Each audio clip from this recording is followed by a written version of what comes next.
I'm like you. I absolutely believe that the future of cinema is the larger format, and IMAX is one of them. Brady Corbet introduces us to Laszlo Toth, the Hungarian Holocaust refugee and iconoclastic architect in The Brutalist.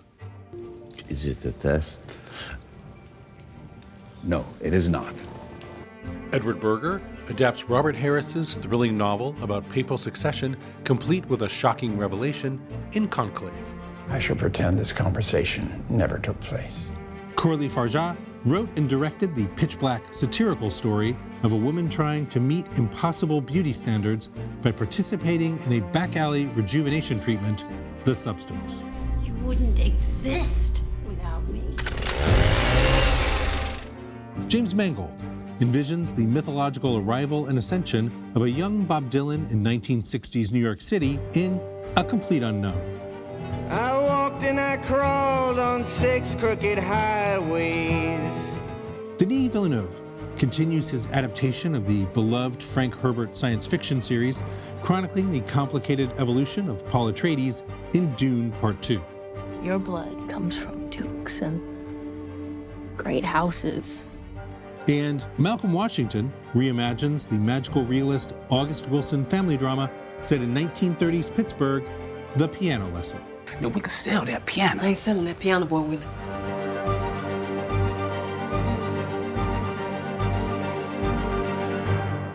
Thank you all for joining us today for this Envelope Directors Roundtable. Now, people say that the job of directing is essentially the job of making decisions, that you all have made these films that involved making decisions all day long, but also presumably some amount of compromises. And I'd like to start by just asking, are there non-negotiables in making your films? Have you learned that there are things that you can't budge on? Denis, are there things that you've learned in making movies that you can't compromise on?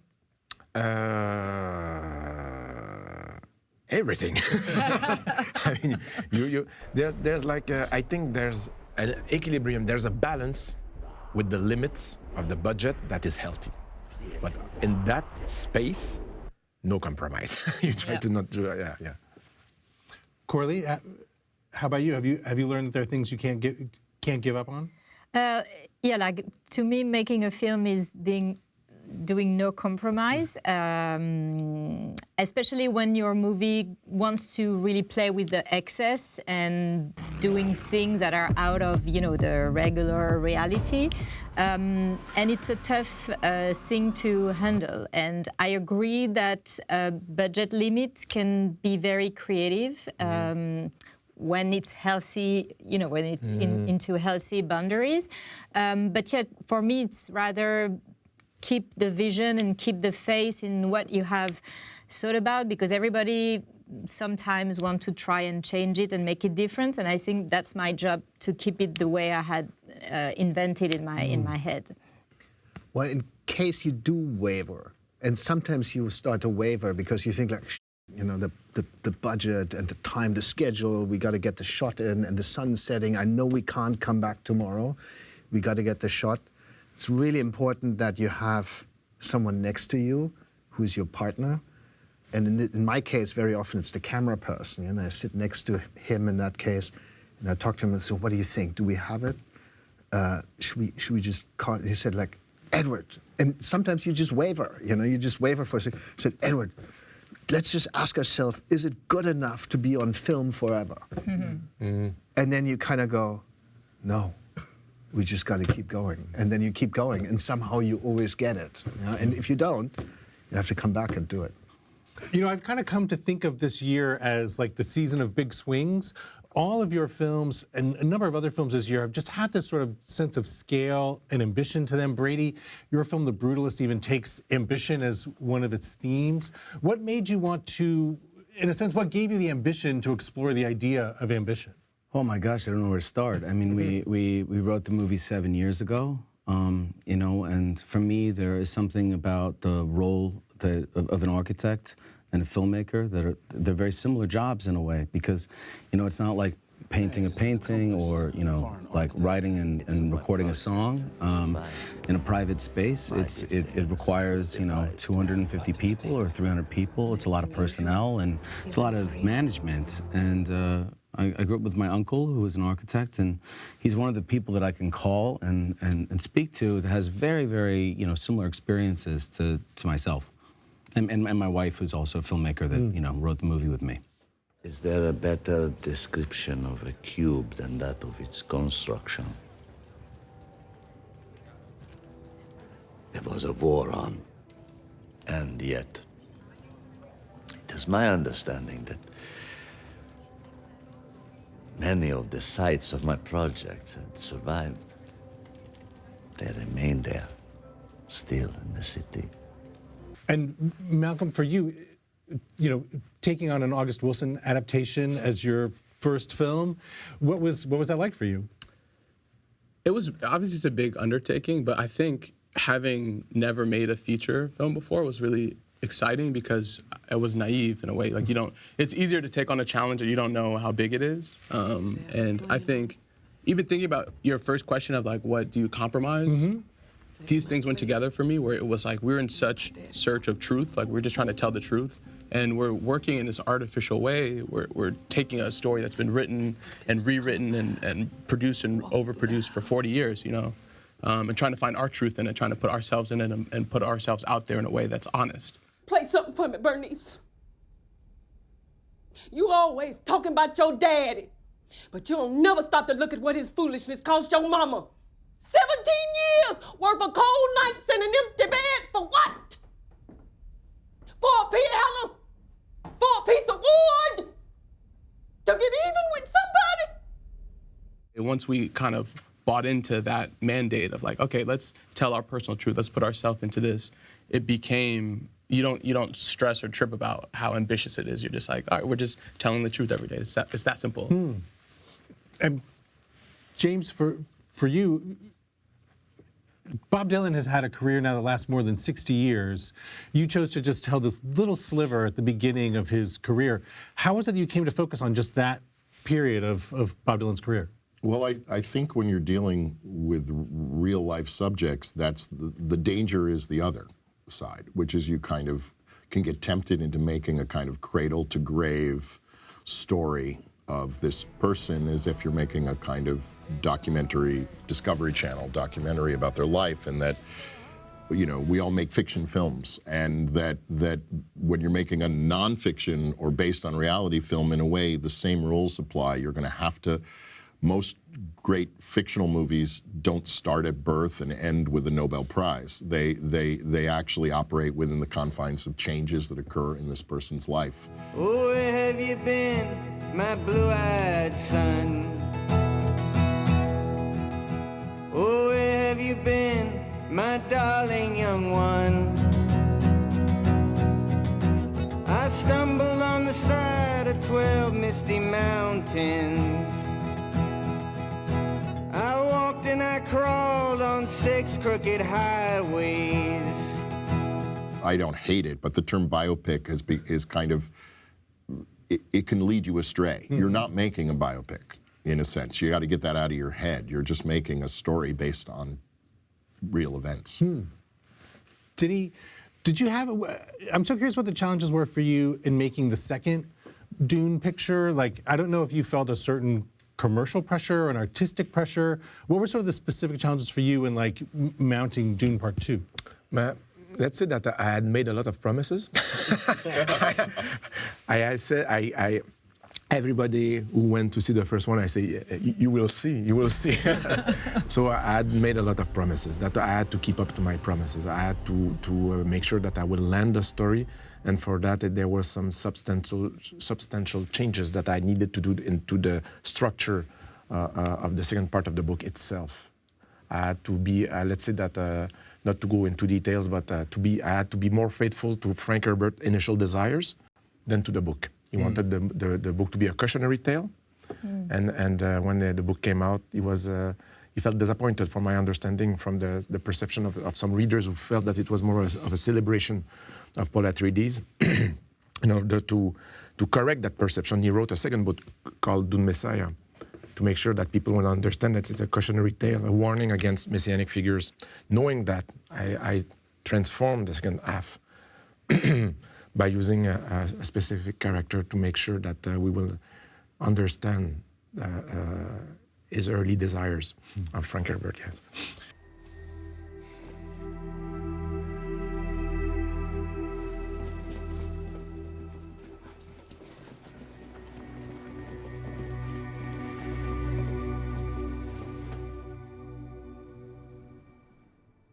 But now that you've been making films at the scale of the Dune pictures, do you feel you could go back to making something like Enemy or Prisoners or Sicario, some of the films you'd made earlier in your career? I suspect I will, because those movies, all movies have their own difficulties, but a movie like Dune, the thing is the stamina, is the amount of energy to go through a shoot of that length, and the post-productions it's heavy, it's long. And I will say that I have this energy now. I'm not sure I will have it in 20 years. I don't know. For now, my projects are, that's why I feel I have the ambition to go back in the science fiction. But one day I'll go back to something where I can rest on my weekends. Yeah. Edward, Conclave is about the election of a new pope, and as the movie's been coming out, people have been talking about elections here in the United States, trying to draw parallels to the movie. How do you feel about the way in which, in some ways, like the movie met the moment? Like that, I don't know that you made the movie with these things in mind, but that this is the moment it's being released and this is how it's been received. Yeah, I mean, in a way, it's fortuitous. I finished the movie late last year, and then you kind of wait for the right moment to be released. And I was thinking last year already, next year's going to be an election year. Maybe that fits. But, I've been developing the movie for 6 years. Tessa Ross, I think she bought the rights 8 years ago. So it's not like we planned this. But somehow when you go to the theater and people say, especially in America, it's different reactions in different countries. It's really interesting when you take a movie on the road and how different countries react to the movie. But in America, especially like lines that are pertinent for the election, like, do you want us to vote for the least worst option? Or something like there's a huge laughter. And also, it's interesting what you talk about.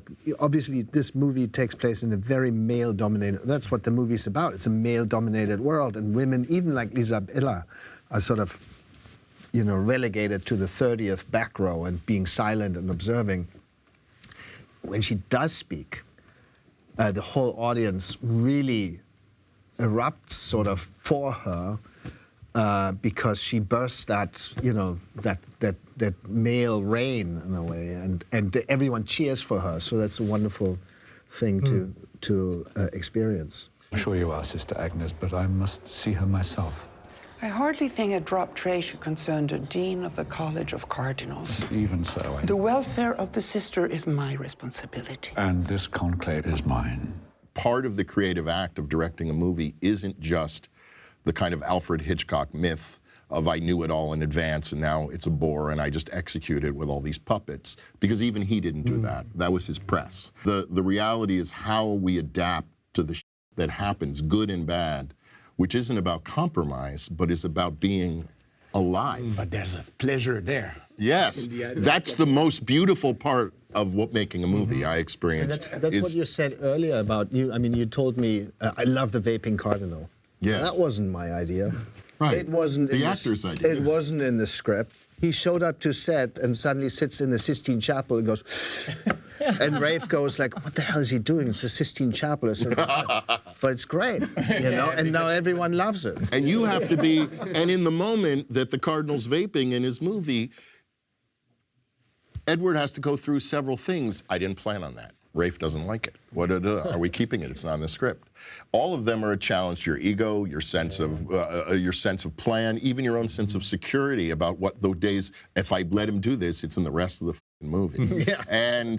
But those are the decisions you have to make based on the real vision, which isn't just this set of exactitudes. It's about a compass point, about a larger compass about what it is you're making.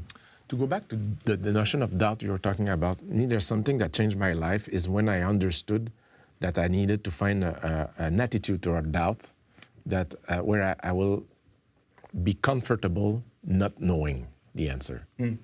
That on the spot, on the day, when something happened on set that was not planned, where I will need to adapt, as you said, but it happens, but I don't have the answer right away.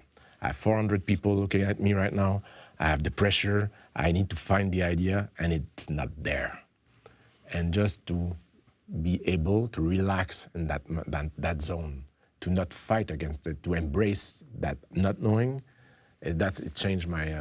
That's real power. Yeah. The ultimate demonstration of power is to be comfortable not being sure. Malcolm, was that a challenge to you to remain open to, especially with this group of actors that you have in the piano lesson, to remain open to what they're doing in front of you?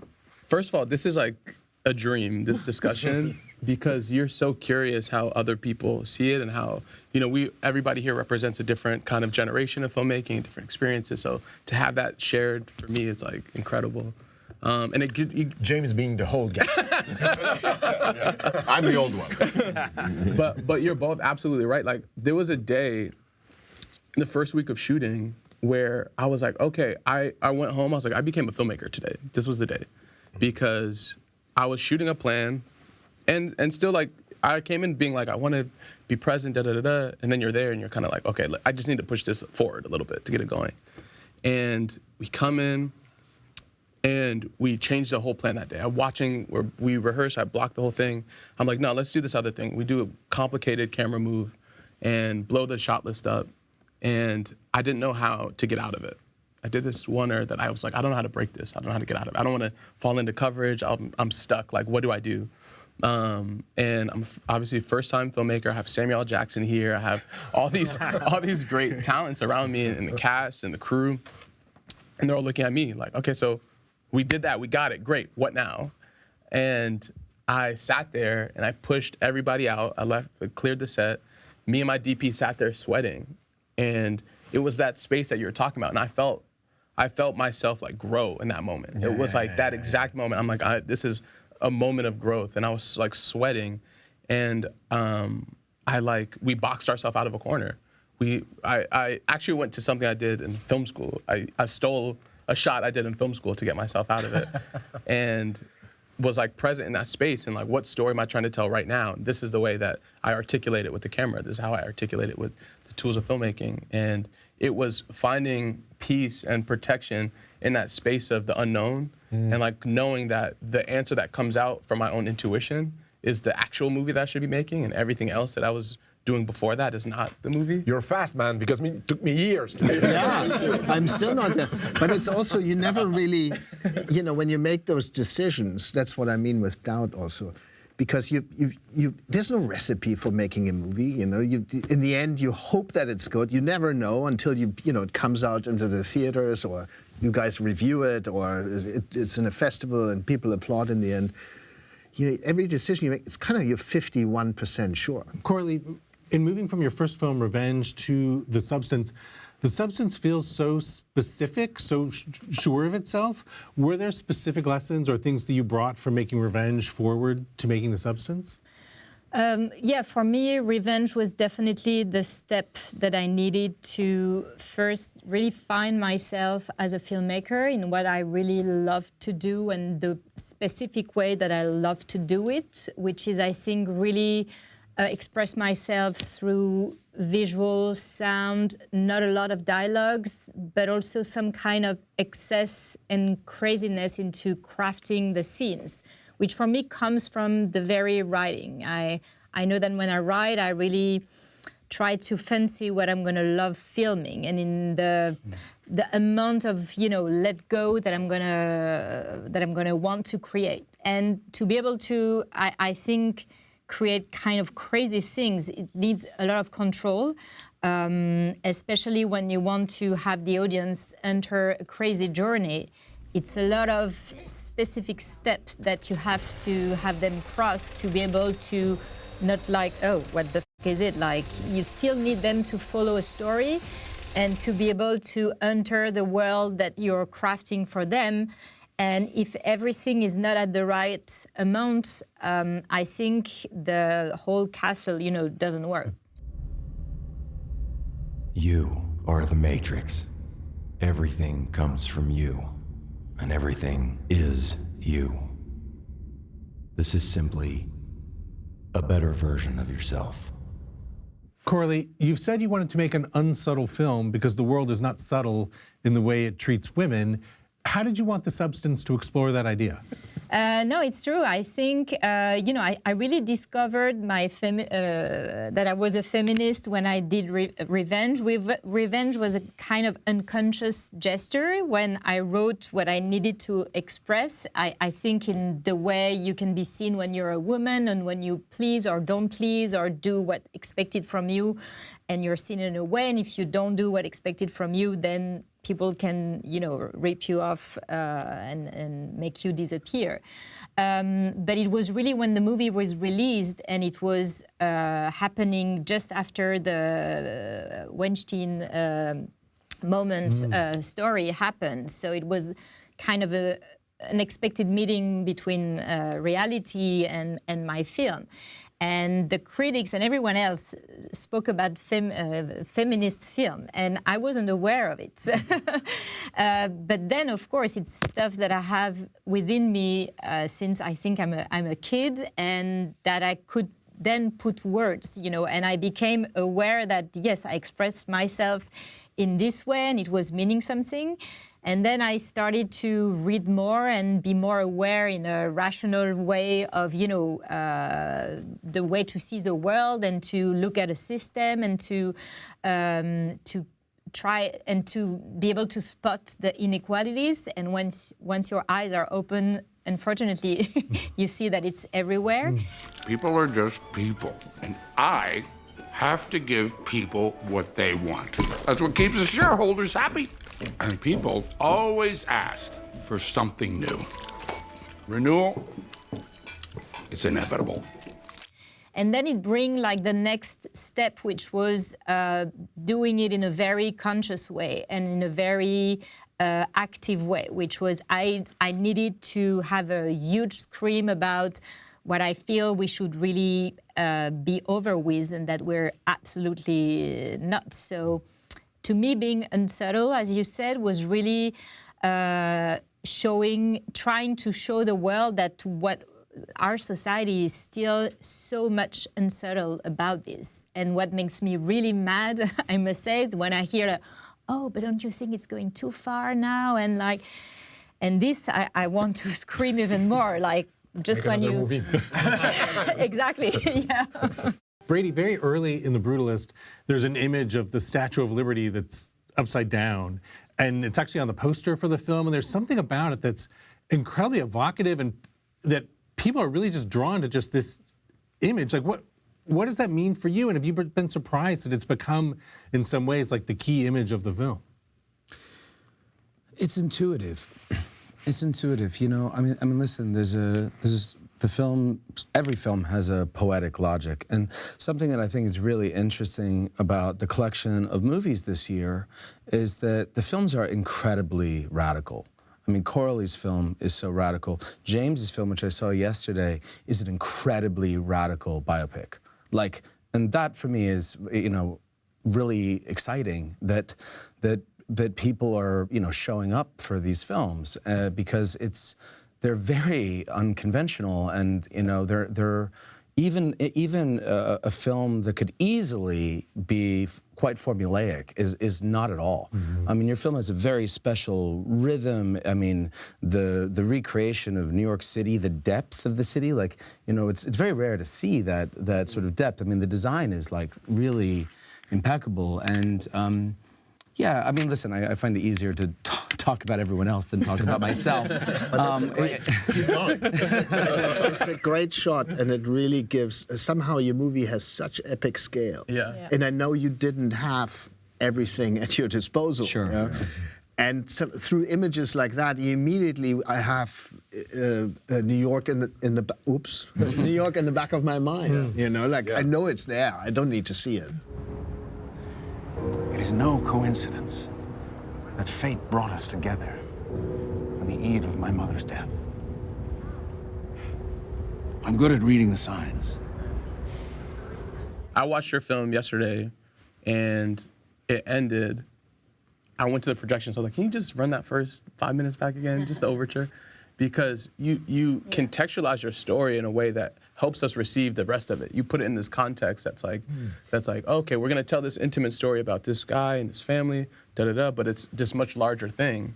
And the way that people think of like making something cinematic or scale is so different from, I think, how you did it and how you actually do it, which is in an idea, in a thought, like letting us as the audience come to it and attach these much bigger ideals, like everything that you do with that, and then tying the kind of politics, like weaving that just gently throughout the movie, it lifts the whole thing up in a way. And I think that this year, maybe it's the election, but there's like, the political is personal in all of these films this year. That seems to be like something that everybody's wrestling with as a culture, and you see it in the films.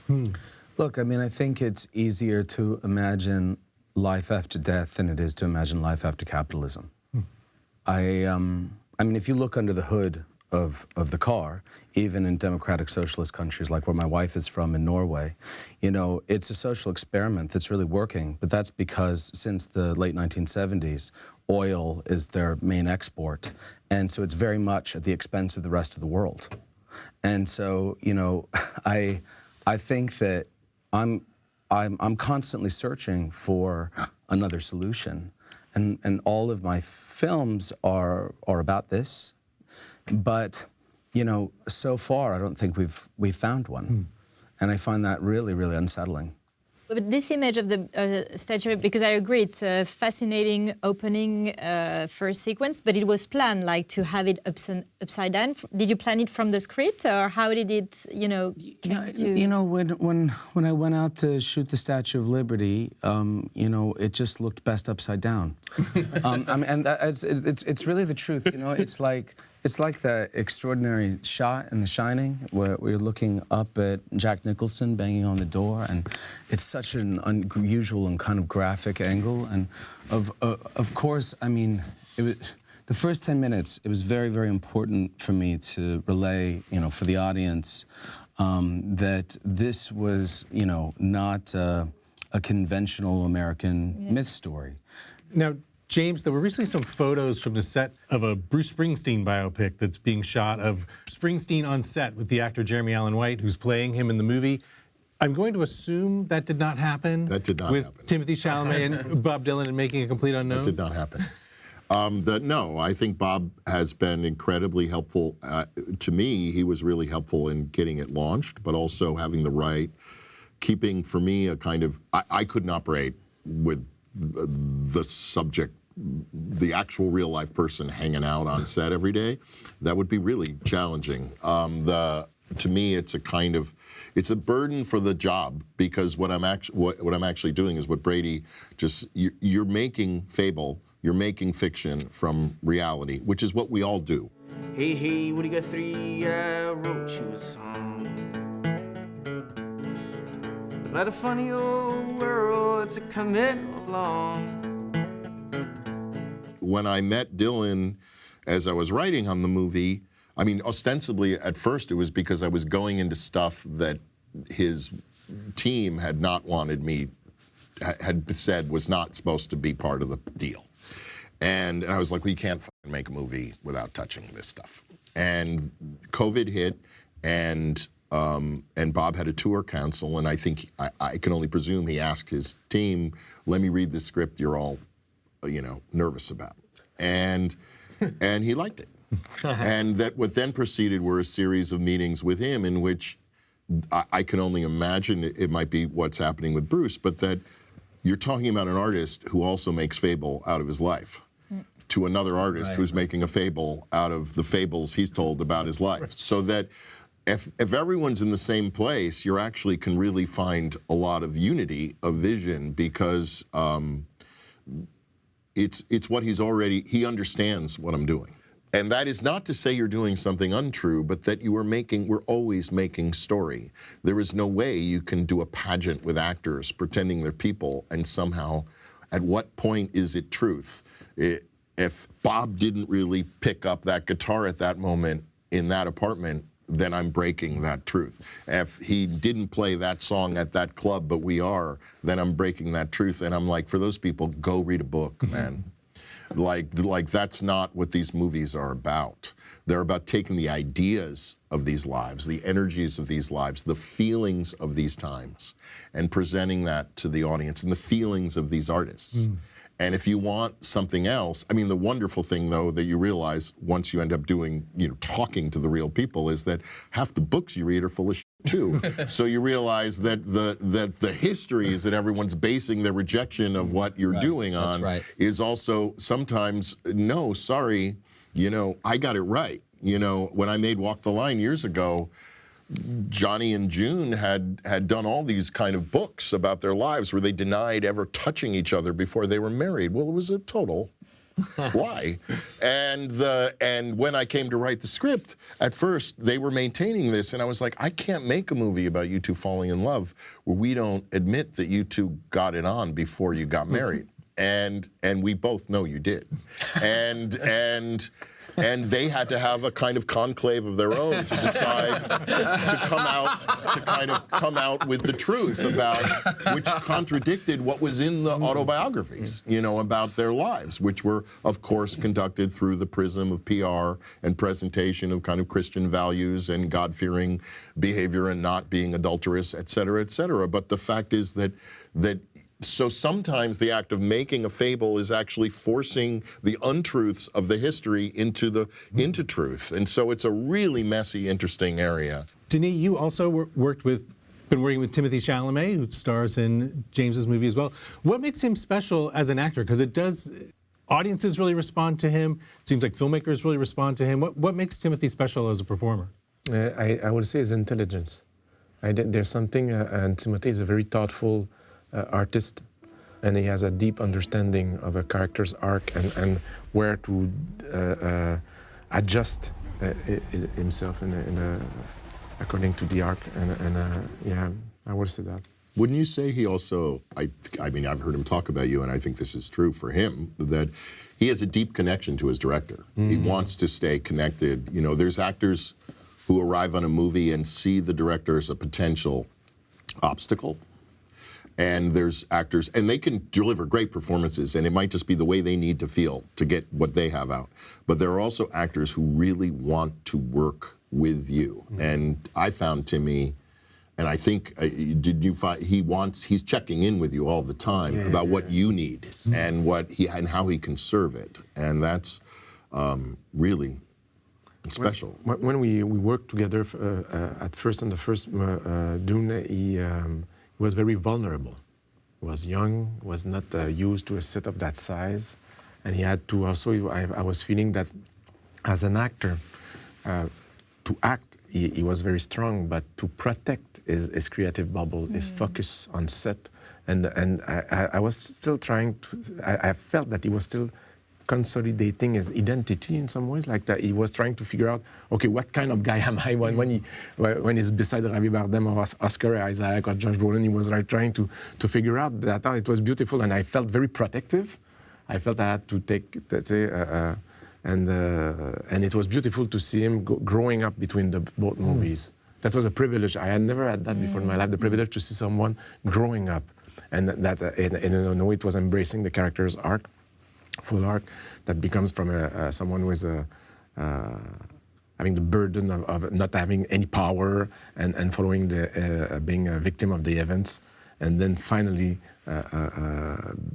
taking lead on his own faith, and that it was beautiful to see him growing up. Well, I'd very much like to be equal to you. Maybe I'll show you the way.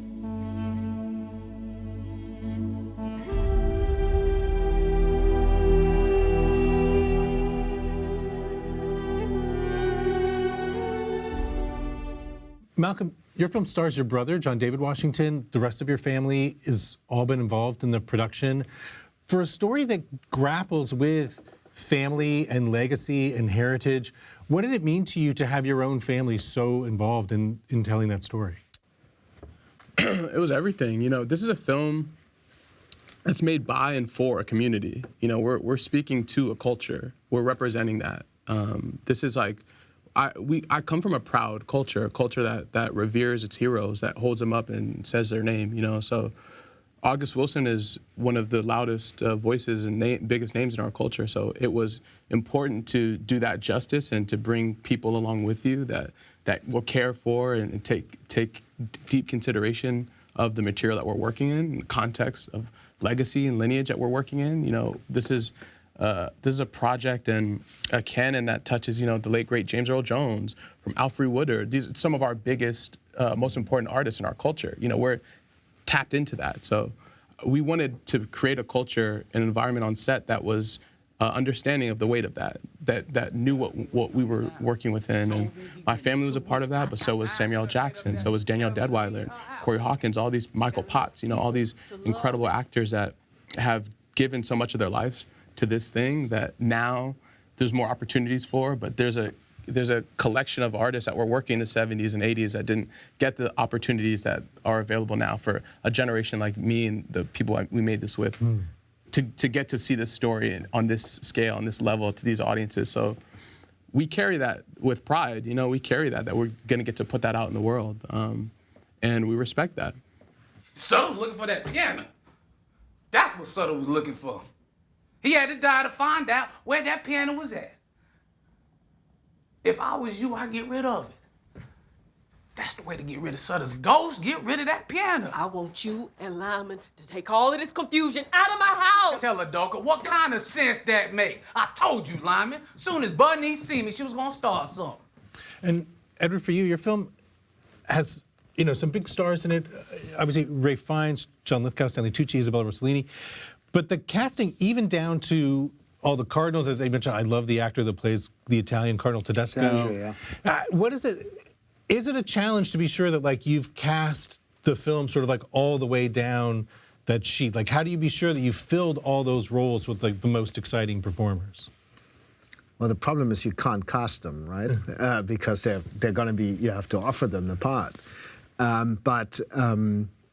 mean, there's goes so much thought into it because that decision will determine. That's actually, like, the decision for Rafe is the biggest decision you're going to take on making the movie, and you kind of have to know on the influence of how the tone of the film will be. He's everywhere, you know, so he permeates every pore of the movie, and so you really need to think hard about it. But at some point I thought, like, it's his eyes, you know, I can see what's going on behind his eyes. Rafe's not the guy who speaks the most, he's the guy who listens the most, who's in the shadows, so you really want to know what's going on behind his eyes, what he's thinking. And he does that wonderfully. So I knew he was right. And that's 90% of, you know, like, the job gets taken away. Like, it's such a relief when you suddenly have Stanley, who you look at. By the way, Stanley does a miracle. I'm digressing, but it doesn't matter. But Stanley does a miracle. He's the opposite of Rafe. Rafe, like, expresses so much, and Stanley does nothing. Like, he just stands there, and I'm thinking, like, my God, he's not doing anything. And I'm saying, like, can you do this? And they're standing there, oh, I thought I did. But anyway, I'll do it again. And then he does it, I still don't quite see it. And I said, well, anyway, it's Stanley, it's probably going to be right. You know, a little bit too, like, embracing the actor, you know. Well, I like, had this experience with Matt Damon that I'd like turn to my script supervisor and go, is he doing anything? Yeah. And you then feel you like, get it on a screen and you go, oh, he's a fucking Zen master. Yeah, it's incredible. I go to the editing room. It's and that we're watching on one of those stupid little boxes. Yeah, I even had one big one and I couldn't see it, you know. And then I go to the editing room and it's all there. Adami's not the answer to anything, and you know it. If you want to defeat Tedesco... This is a conclave, Aldo. It's not a war. It is a war, and you have to commit to a side. Coralie, I want to be sure to ask you, that you have such a specific challenge with The Substance, casting Demi Moore, casting Margaret Qualley. You need two performers who believably could be the same person.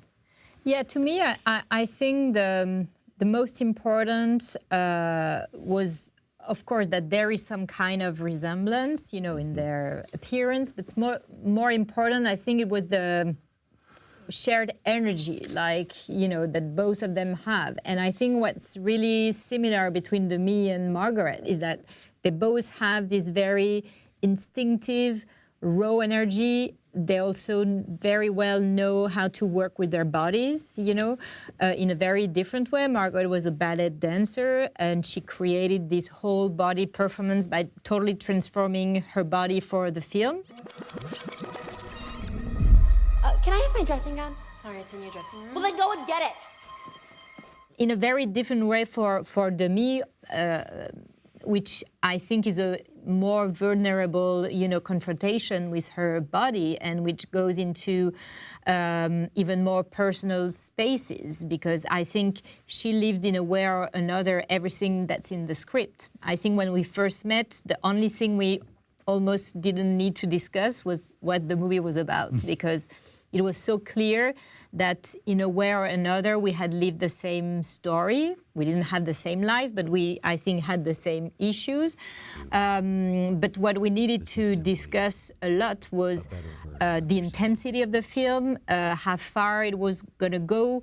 Of course, the relationship with the nudity, which is a real tool and way of expression in the film, and how much it had to be under control before we start shooting, so then she can, you know, play that in a controlled way.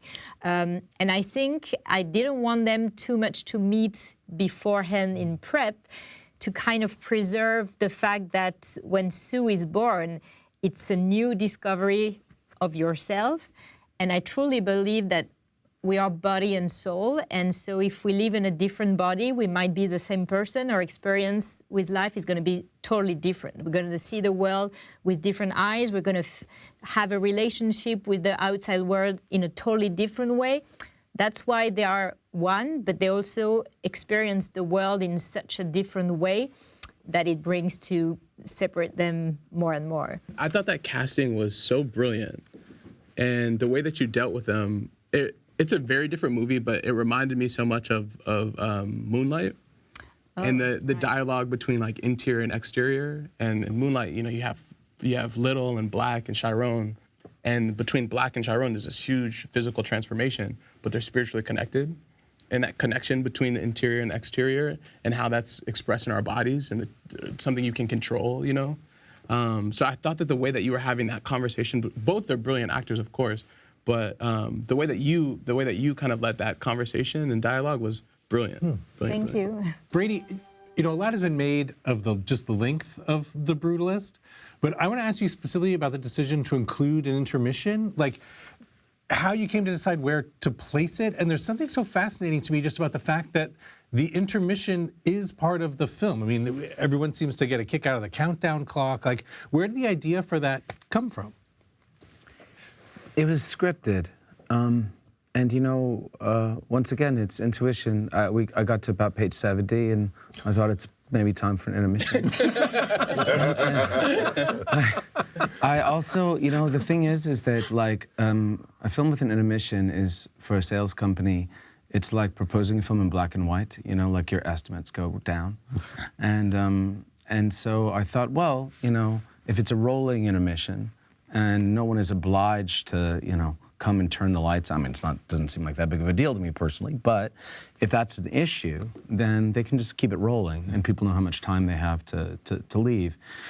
The other thing is that for me personally, I actually find it hard to sit for a really long time, and I sort of liked it was a public-facing decision to sort of, you know, give everyone a break, and because I knew it was, you know, demanding of an audience in a way. Denis, can you talk a little bit about what you've learned in working in IMAX, learning to shoot in IMAX? I mean, you know, audiences will really turn out for, you know, the film in IMAX. I know here in Los Angeles, people love their IMAX 70mm presentations. Like, what has it been like for you to just learn how to shoot in that format, and what do you think it is that audiences respond to? The movie was, that's one of the first decisions I've made after the screenplay, was to go with that format, because I was thinking that there was something, its format is very, IMAX is very interesting, because it reminds me of it's the format where I was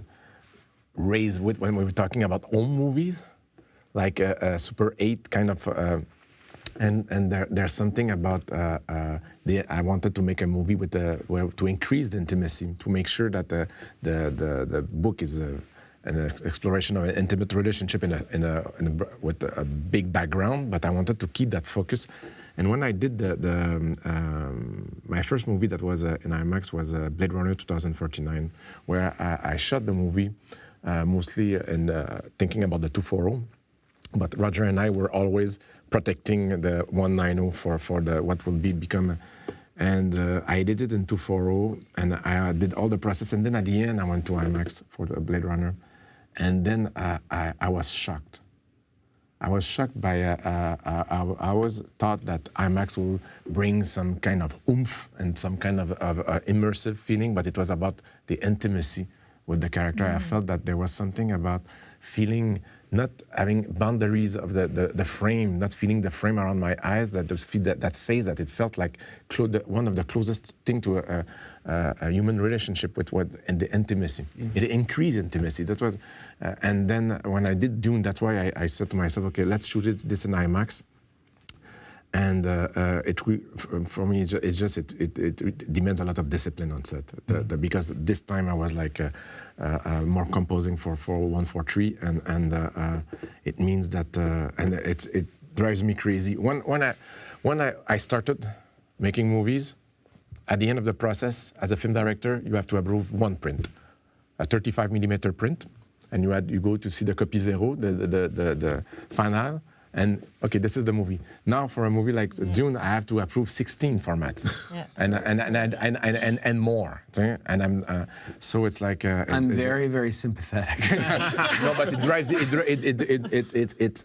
But and I have to.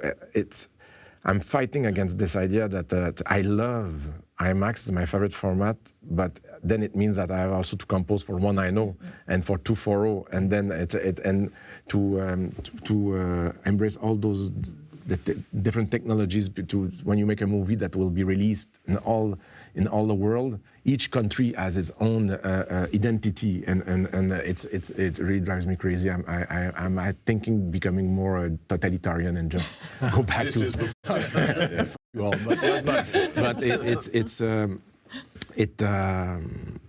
there's something. I'm like you. I absolutely believe that the future of cinema is the larger format, and IMAX is one of them. And I believe that, like you, that it has to be. You have to earn the notion of event in order to survive in theaters. Yeah. And radicalism, what you said earlier.